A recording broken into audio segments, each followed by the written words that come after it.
वसुधा की सगाई की हो चुकी हैं सब तैयारियां और अभी हेल्प करता है माधव को रेडी होने में, लेकिन देव हमेशा की तरह खोया हुआ होता है लोगों वाली आंखों में, जिसे देख अभी कहता है आप फिर से इस लोगों वाली लड़की के बारे में सोच रहे हो, बाहर चलिए वसुधा की सगाई है। और वसुधा आती है चंद्रिका की साड़ी पहने, जिसे देख प्रभात चौहान चंद्रिका से कहते हैं कि वसु ने अपनी जिंदगी के इस खास मौके पर तुम्हारी साड़ी पहनकर ये साबित कर दिया कि उसकी नजर में तुम्हारा स्थान सबसे ऊंचा है। और चंद्रिका करती है माधव और वसुधा की आरती, और वसुधा और माधव एक दूसरे को पहनाते हैं अंगूठी और सगाई हो जाती है। और चंद्रिका कहती है अब हमारे घर में 2 शादियां होंगी, पहले वसुधा की और बाद में अविनाश और करिश्मा की, और अब बस देव के लिए कोई अच्छी लड़की मिल जाए। और अवि देव के कान में कहता है आंखों वाली का पता चल जाए तो काम बन जाए, और देव डांटता है अवि को।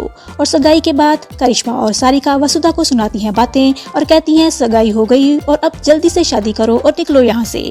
और अगली सुबह चंद्रिका को मिलने आते हैं गुरुजी, जिन्हें दिखाई जाती हैं देव और वसुधा की कुंडली। और चंद्रिका गुरुजी से कहती है कि हमें बताइए देव का विवाह का योग कब बन रहा है। और देव की कुंडली देखकर गुरुजी कहते हैं आपके बड़े बेटे की कुंडली बहुत ही अच्छी है और विवाह का भी योग बहुत उत्तम है, और बहू के रूप में साक्षात लक्ष्मी इस घर में प्रवेश करेगी और उसके प्रवेश से इस घर की खुशियां दुगनी हो जाएंगी। लेकिन कुंडली में दोष है और इसके लिए आपको नवग्रह शांति पूजा करवानी पड़ेगी और इसके बाद सब सही हो जाएगा। और वसुधा की कुंडली देखने के बाद गुरुजी कहते हैं कि इसकी कुंडली में राजयोग है, जिस घर में जाएगी उस घर में राज करेगी। और पंडित जी की बातें सुनकर सारिका को लग जाती है हिचकी।